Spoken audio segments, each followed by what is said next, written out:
Ismaili would bet on anything, but in A Stranger, he met his match. Story name: The Celebrated Jumping Frog of Calaveras Country.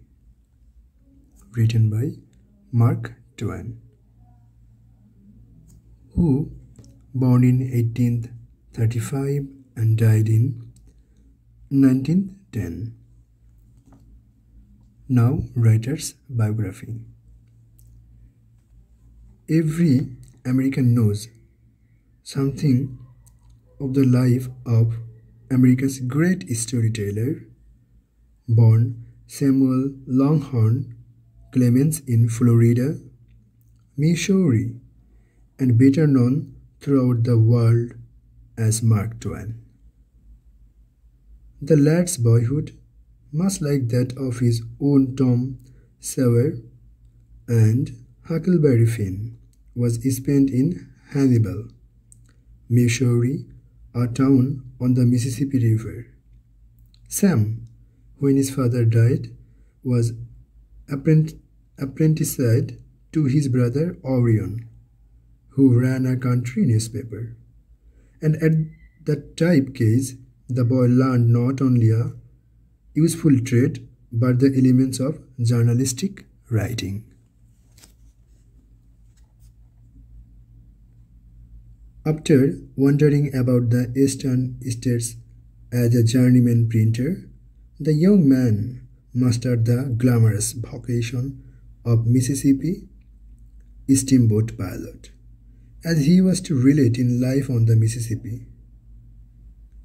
During the Civil War, after an interlude of aimless soldiering, he joined his brother, who was secretary to the governor of the territory of Nevada, in a trip across the west to the rich silver mines of Comstock Lodge. Tiring of an unremunerative fling at prospecting, Sam became a reporter for the Virginia City Enterprise, and there first used the pseudonym Mark Twain. A meeting with Artemus Ward, noted humorist, aroused Mark's interest in writing for a wider audience. And in San Francisco, where he went to escape the echoes of a ridiculous duel, he met and compared notes with Bret Harte. In California, he wrote his Jumping Frog story, which made him a national figure. After a roving assignment in the Hawaii Island, he went to New York and joined the steamship cruise to the Holy Land that resulted in his first important book, The Innocents Abroad, which was published 1869. The last 40 years of his life were marked by the writing of the great travel books, novels, stories, and humorous sketches, along with financial ups and downs, journeys about the world, and family joys and misfortunes. At the time of his death at Stormfield, Reading, Connecticut, he was America's most popular and beloved man of letters. His reputation as a humorist still overshadows the brooding pessimist who wrote The Man That Corrupted Heidelberg and The Mysterious Stranger. The Jumping Frog first appeared in the New York Saturday Press on November 18, 1865, and was immediately reprinted around the world. It was first collected in the celebrated Jumping Frog of Calaveras Country and Other Sketches, which was published 1867. Mark Twain's first book.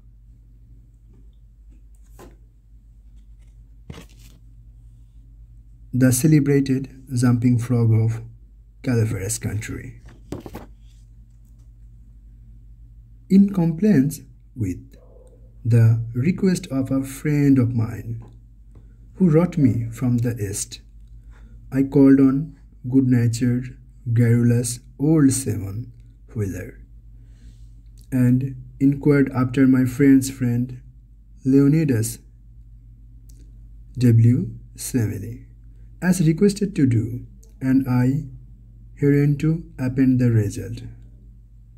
I have a lurking suspicion that Leonidas W. Semele is a myth, that my friend never knew Sasa personage, and that he only conjectured that if I asked old Wheeler about him, it would remind him of his infamous Jim Smiley, and he would go to work and bore me nearly to death with some infernal reminiscence of him, as long and tedious as it should be useless to me.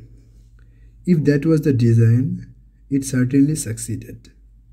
I found Simon Wheeler dozing comfortably by the barroom stove of the old, dilapidated tavern in the ancient mining camp of Angels, and I noticed that he was fat and bald-headed, and had an expression of winning gentleness and simplicity upon his tranquil countenance.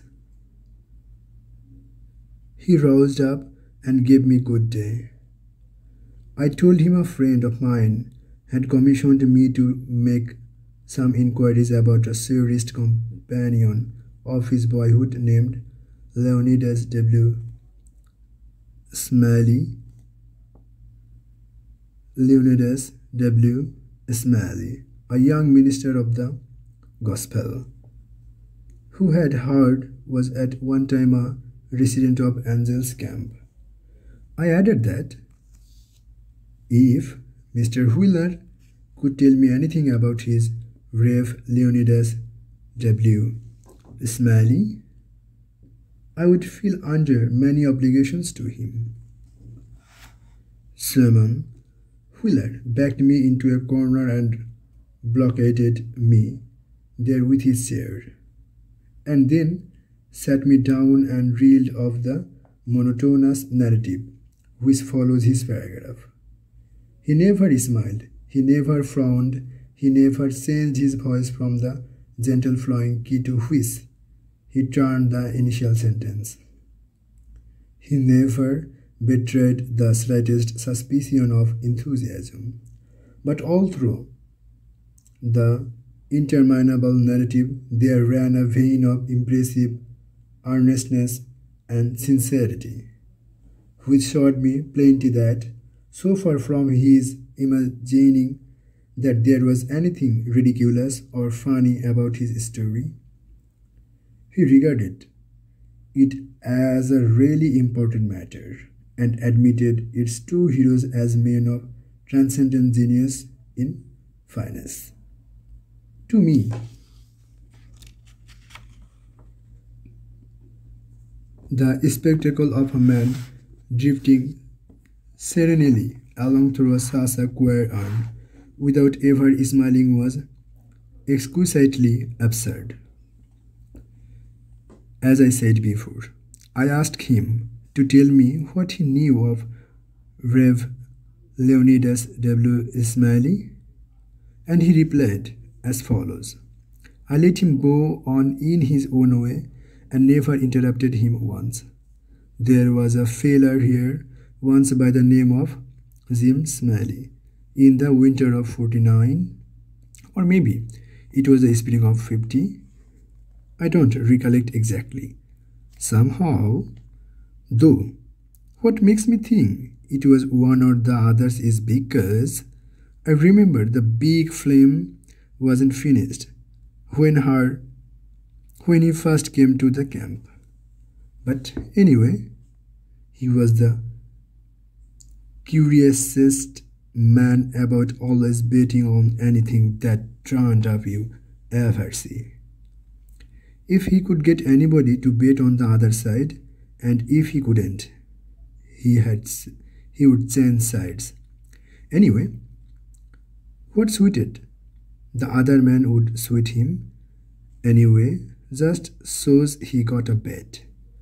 He was satisfied. But still he was lucky, uncommon lucky. He most always come out winner. He was always ready and laying for a chance. There couldn't be no solitary thing mentioned but that feller offered to bet on it. And take any side you please, as I was just telling you. If there was a horse race, you would find him flushed, or you would find him busted at the end of it. If there was a dog fight, he would bet on it. If there was a cat fight, he would bet on it.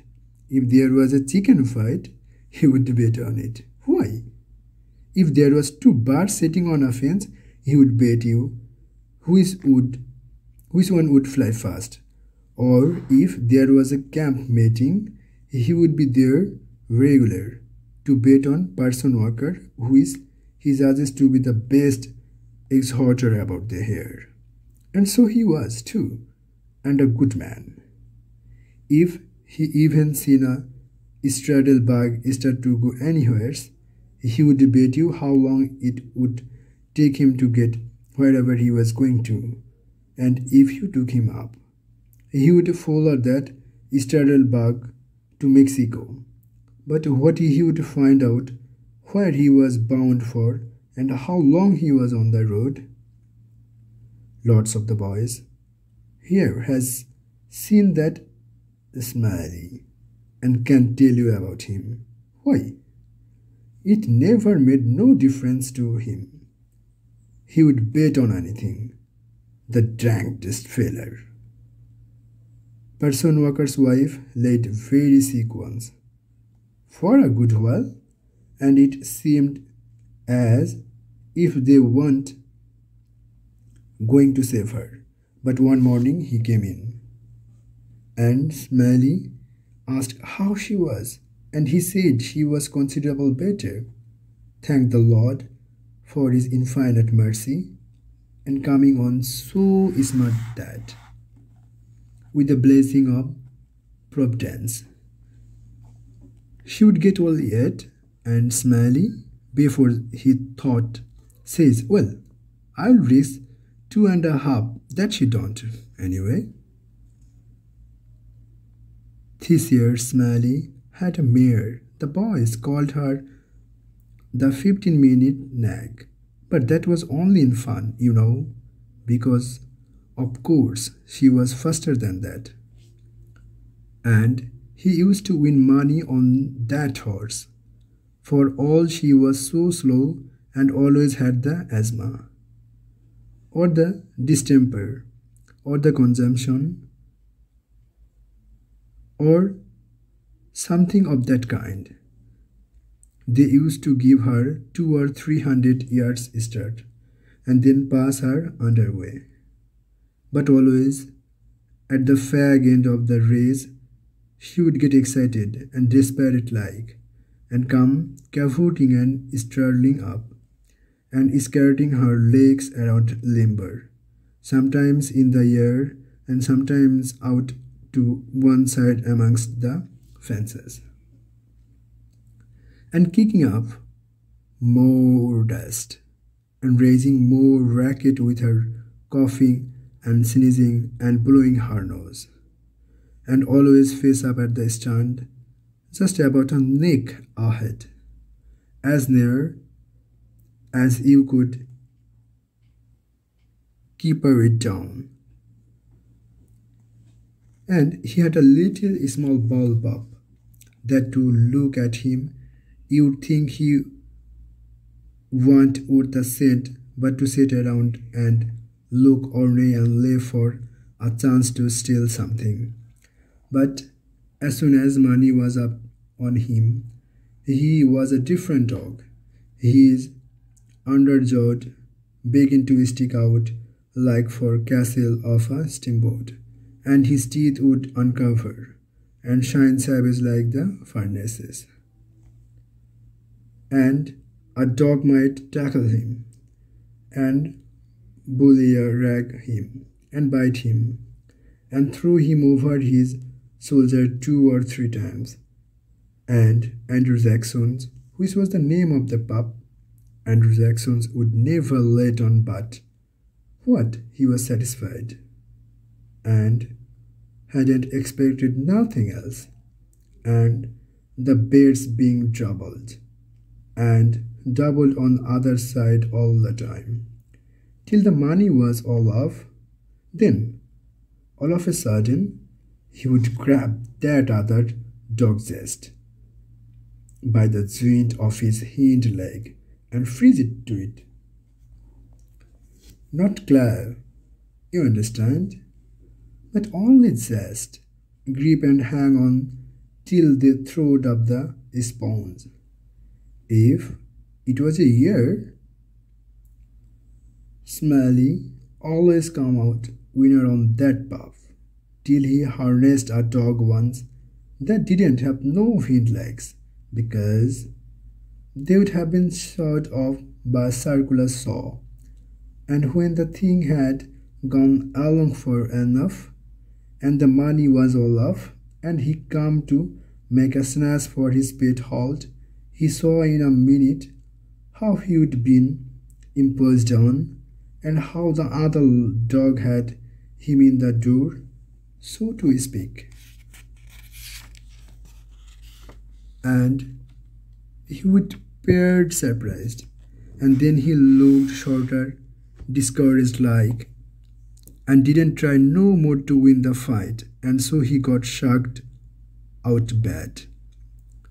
He gave Smiley a look as much to say his heart was broke and it was his fault for putting off a dog that hadn't no hind legs for him to take hold of, which was his main dependence in a fight. And then he limped off a piece and laid down and died. It was a good pup, was that Andrew Jackson, and would have made a name for himself if he would lived, for the stuff was in him, and he had genius. I know it, because he had no opportunities to speak of, and it don't stand to reason that a dog could make such a fight as he could under them circumstances. If he hadn't no talent, it always makes me feel sorry when I think of that last fight of his, and the way it turned out. Well, this year Smiley had red terriers and chicken cocks and tomcats and all them kind of things, till you couldn't rest and you couldn't face nothing for him to bet on but he would mess you.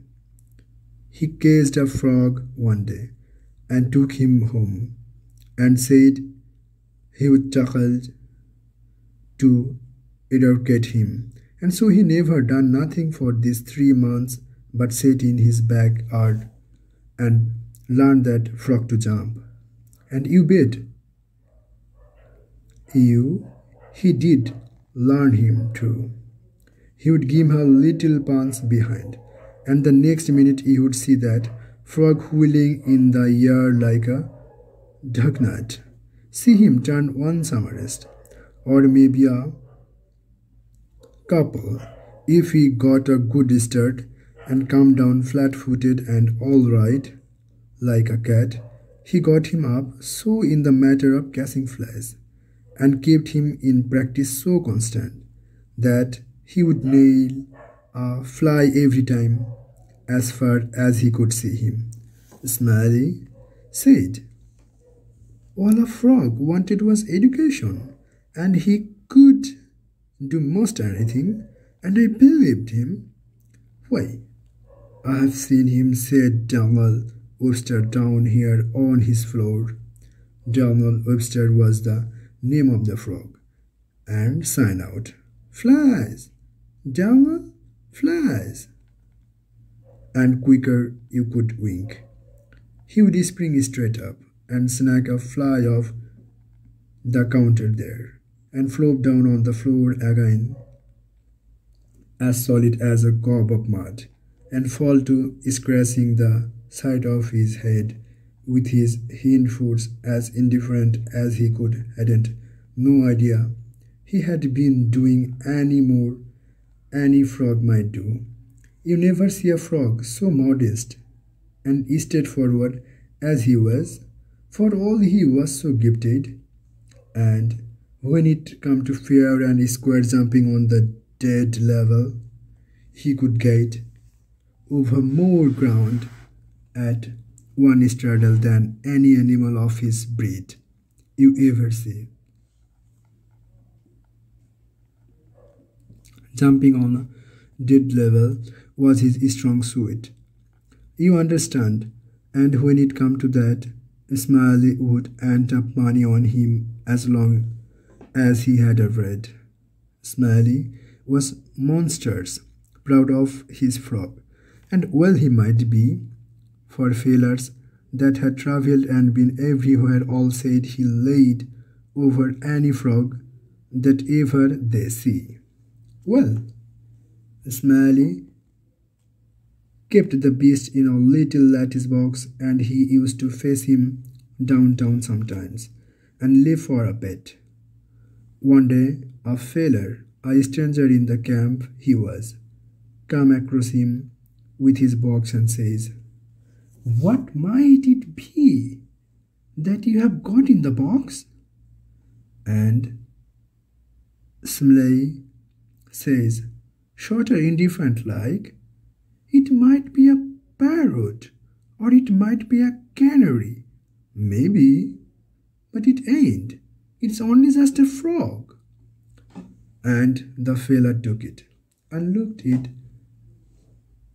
careful and turned it round this way and that and says, "So it says, well, what's he good for?" "Well," Smiley says, easy and careless, "he's good enough for one thing. I should judge he can outjump every frog in Calaveras country."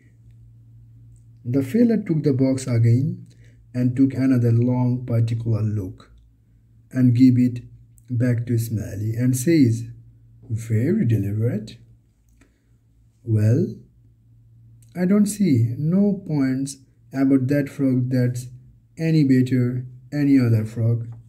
"Maybe you don't," Smiley says. "Maybe you understand frogs, and maybe you don't understand. Maybe you have had experience, and maybe you ain't only a amateur, and is it fair?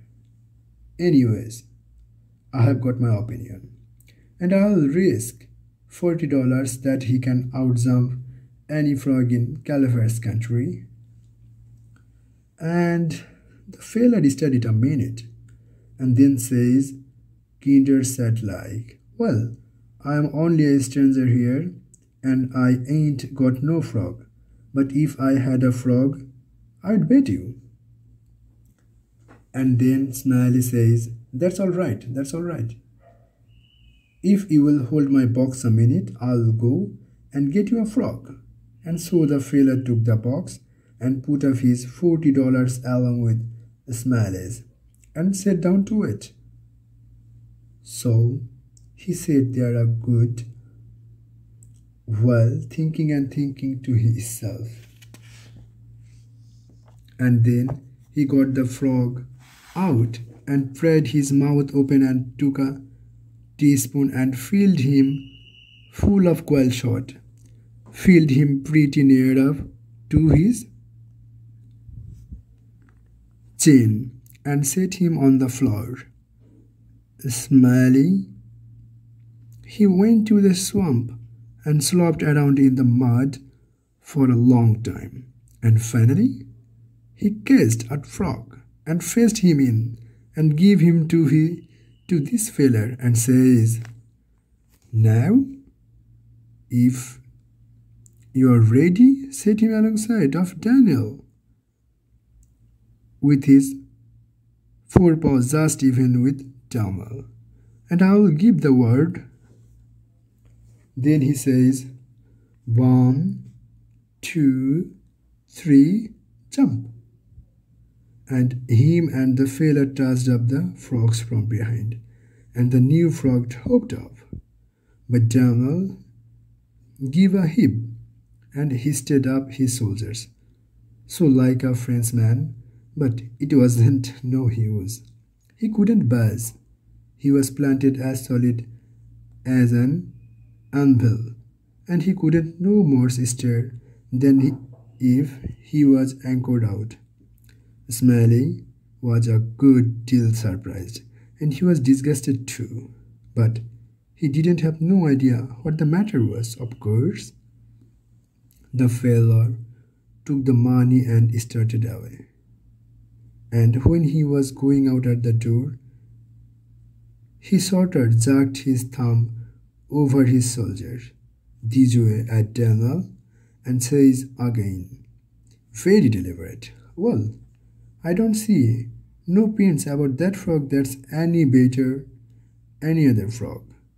Smiley, he stood, scratching his head and looking down at Daniel a long time, and at last he says, "I do wonder what in the nation that frog throwed off for. I wonder if there ain't something the matter with him. He appears to look mighty baggy somehow." And he catched Daniel by the nape of the neck and lifted him up and says, "Why, blame my cats if he don't weigh 5 pounds," and turned him upside down, and he blazed out a double handful of shot, and then he see how it was, and he was the maddest man. He set the frog down and took out after that feller, but he never catched him. And here Simon Wheeler heard his name called from the front yard and got up to see what was wanted. And turning to me as he moved away, he said, "Just sit where you were, stranger, and rest easy.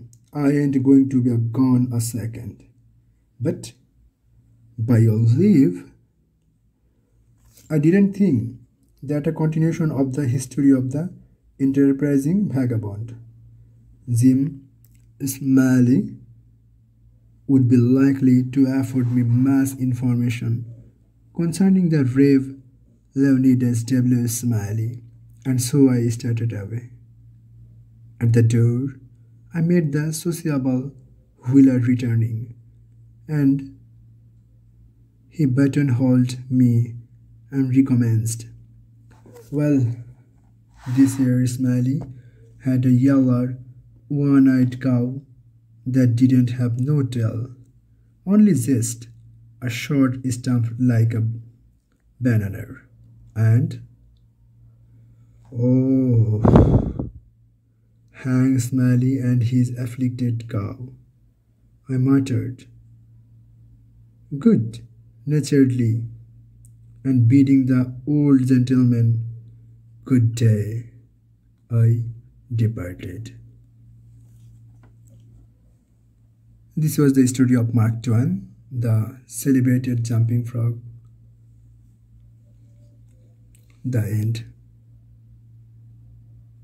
Thanks a lot.